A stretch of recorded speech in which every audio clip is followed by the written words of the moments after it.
Hey everyone, in this video I am going to talk about the histone code hypothesis.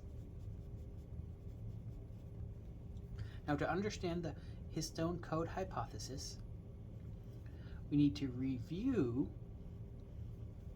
a little bit about histones. And so this is how I like to diagram what I will call, or what is called, the nucleosome. Okay, so there's some more things I need to add to here. But first, the most common nucleosome in eukaryotic cells is going to be made up of histones, 8 histone proteins, 2 H2A subunits, so that's histone 2A, 2 histone 2B, 2 histone 3, and 2 histone 4s. So these are proteins, histone proteins of different types, and there are going to be 2 of each of these inside the nucleosome. And this is typically diagrammed like this. So here's histone 2A, and behind it there's another copy of histone 2A, and the histones are usually drawn like these little circular type particles. So histone 2B, and there's a histone 2B behind it. Histone 3, there's another histone 3 behind that, and histone 4, and there's another histone 4 behind that. And so we have the 8 histone proteins here, and these histones, what will happen is DNA will wrap around them. 146 base pairs of DNA wraps around these 8 histones, and that's the nucleosome. Technically, the nucleosome is considered to be, let's see, this is another nucleosome down here, is considered to be this part right here and the linker DNA. So traditionally, this would be called, the 146 base pairs of DNA and the 8 histones would be called the nucleosomal core particle. And together, this plus the linker DNA would be called the nucleosome. But we're just going to refer to the core particle as the nucleosome and not worry too much about this linker DNA. And what is linker DNA? So that is just the DNA that's found between 2 nucleosomes. Now, here's this term that you've probably seen several times, chromatin. So in eukaryotic cells, DNA exists as chromatin. It's associated with proteins. So this is chromatin. This is the DNA. This is a strand of DNA. It's associated with proteins. What proteins? It's associated with histone proteins, and that's what chromatin is. So essentially DNA plus histones. So now, what is the histone code hypothesis? Well, if we were to look at each of these histones here more closely, what we would see is that they each have this tail particle. So the tail is just a chain of amino acids, right? Proteins are just chains of amino acids. And so each histone has what is called a tail.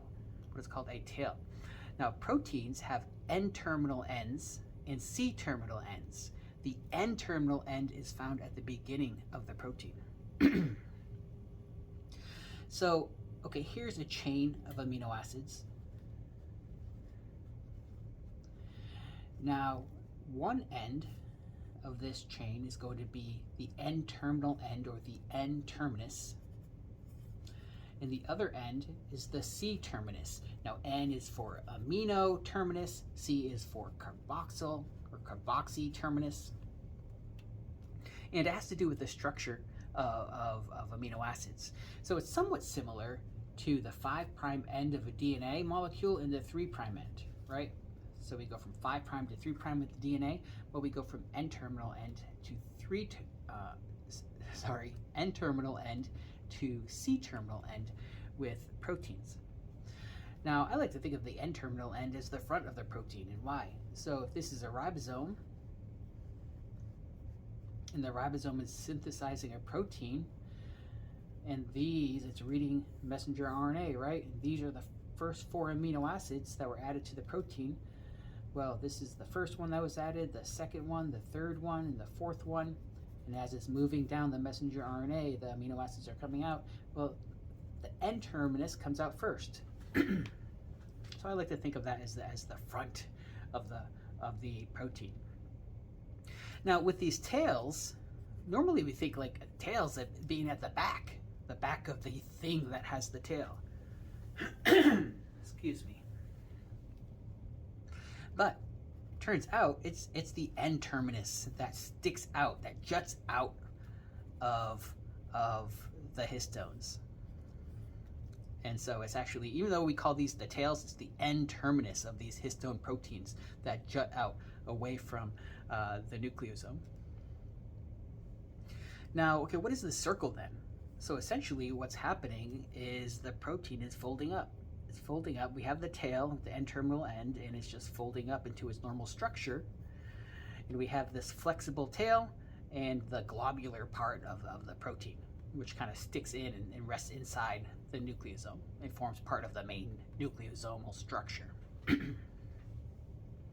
Now, these tails are flexible and they're thought to interact with things, other proteins that regulate, say, transcription and the compaction of the chromatin. So they can interact with lots of different things. There are models that suggest they interact with the DNA in such a way that will lead to either chromatin, euchromatin, or heterochromatin formation. So these tails seem to be very important, and the way they interact with other proteins and DNA seems to have a lot to do with their post-translational modifications. So think of that term for a second, post-translational. Okay, so proteins are made by translation. So post-translational modification is saying that the amino acids that form part of the protein structure are being modified. They're being modified by, say, other enzymes, or modified by enzymes. And let's take a look at what some of those modifications can be. So I'm going to cheat a little bit. What I'm going to do is, let's say this is histone 3. I'm just going to focus in on the histone 3 tail and look at some of the amino acids in that tail. And so we can see, get an idea of how they are modified. Okay, so here's the histone 3 tail. I think there are something like maybe 40 amino acids listed here, and I'm using the single letter codes here. I copied this from a diagram in our notes. So A is for alanine, R is for arginine, T is for threonine, yes, threonine, K is for lysine, Q, I believe it's glutamine. I don't have my cheat sheet with me. So what we would do is when we're talking about histone tails, the very first amino acid, that's the first position. That's number 1, and that's going to be important later. So this is going to be 2, this is going to be 3, this is going to be 4, and so on, and so on. So we have a couple of different modifications that are possible. Well, more than a couple, right? So arginine can be methylated. Lysine here can be methylated or acetylated. Is arginine again, could be methylated. So this threonine here can be phosphorylated. The serine can be phosphorylated. So these methylations, acetylations, and phosphorylations, they're different types of post-translational modifications. We're going to take a look at methylation and acetylation in a moment. So we have all these different modifications that researchers have discovered, say, on the histone 3 tail. And there are similar types of modifications on the histone 2A tail, 2B tail, and H4 tail. Now, when methylation is occurring, it's not like every one of these spots will be methylated. It might be only one of them might be methylated. It might be multiple are methylated. And if you consider all the possible types of modifications, there are billions of combinations possible. When you consider all 8 tails and all the possible modifications, there are billions of combinations possible.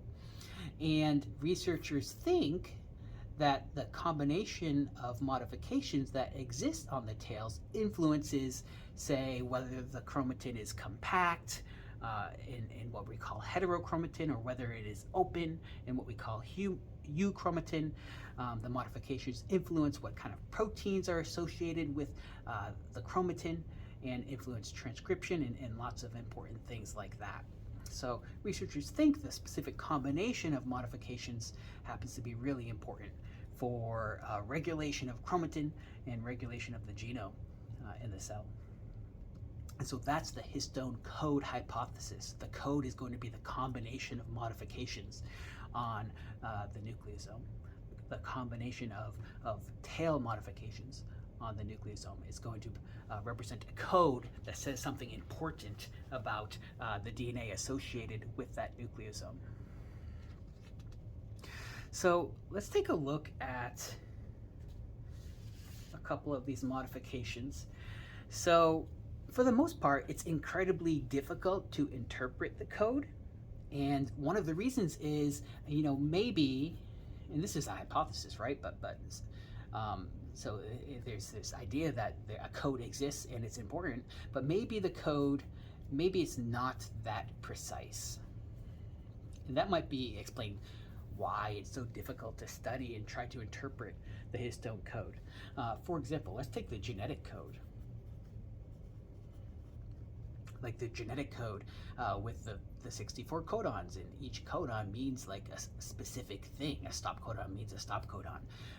An ATG codon that specifies methionine, or start codon, right? So the genetic code is very precise. So maybe the histone code isn't that precise, but researchers have found that there's a couple different modifications that correlate very strongly with two states of chromatin. So H3 stands for the histone 3, and I'm going to put K9 here. Now what this is saying is the lysine at position 9 in histone 3. And when that is methylated, so I'm going to put Me3 here, when the lysine 9 is trimethylated, that's what that Me means, methylated, the 3 means 3 methyl groups. When it is trimethylated, well, that nucleosome tends to be associated with heterochromatin. Heterochromatin, and I'll explain more about what heterochromatin is in a moment. Conversely, there's another modification called, no, not H4, sorry, this one's H3. H3 lysine 4 acetylation. So when the fourth lysine on histone 3 is acetylated, that nucleosome tends to be associated with euchromatin. Euchromatin. Okay, so let's go back to that figure. So what do we mean by lysine 9 and lysine 4? Well, if these are well-known modifications, then there better be a lysine at the 9th position of histone 3, and there better be a lysine at the 4th position of histone 3. And so, like I said before, this diagram represents the amino acids in the histone 3 tail. So there should be a lysine at position 4 and 9. 1, 2, 3, 4. Oh, there it is. The lysine at position 4. And it can be methylated or acetylated. And what we said, there's a strong correlation to an acetylation modification of this lysine when nucleosomes are found in euchromatin. Now, the other one, what was the other one? Lysine 9. 1, 2, 3, 4, 5, 6, 7, 8, 9. 9, lysine. So it's kind of funny that K stands for lysine. But, okay, here's the lysine 9. It can be acetylated or methylated, and our hypothesis here is that when it is not only methylated, but trimethylated, that the nucleosome that has this trimethylated lysine 9 will most likely be found in heterochromatin. Okay, so what are, before we talk just a little bit about euchromatin and heterochromatin, I just want to I know not everyone in the course has had organic chemistry. I think most of us have, but let's just look a little bit at the structure of lysine and what do we mean by trimethylation or acetylation. So here's H3K9 methyl 3, so trimethylated H3K9, and I'm going to put H3K4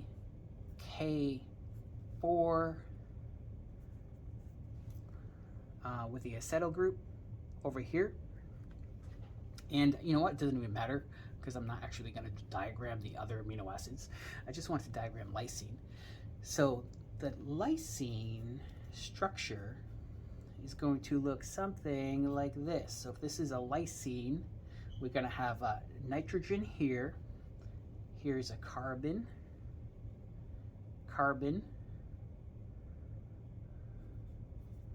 oxygen there, and then that's going to go to the next amino acid.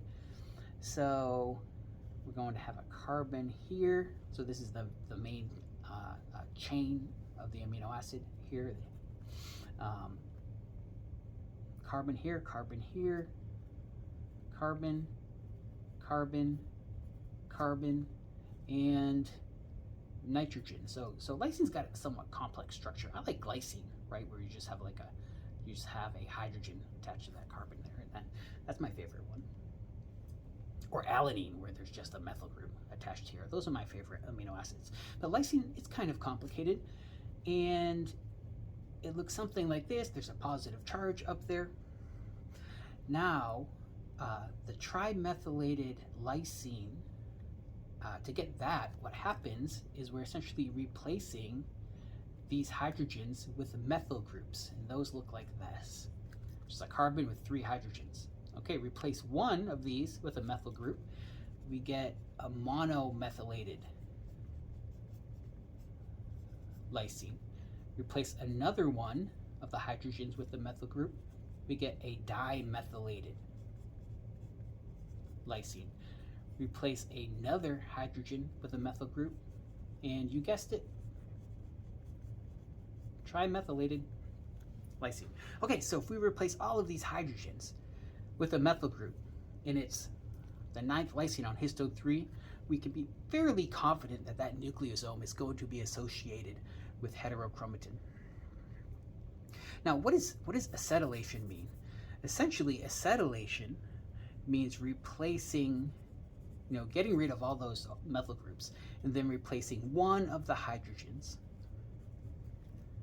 with an acetyl group. Now again, not all of us have had organic chemistry, but what this means is, what does an acetyl group look like? Carbon double bonded to an oxygen with a methyl group. So that's an acetyl group.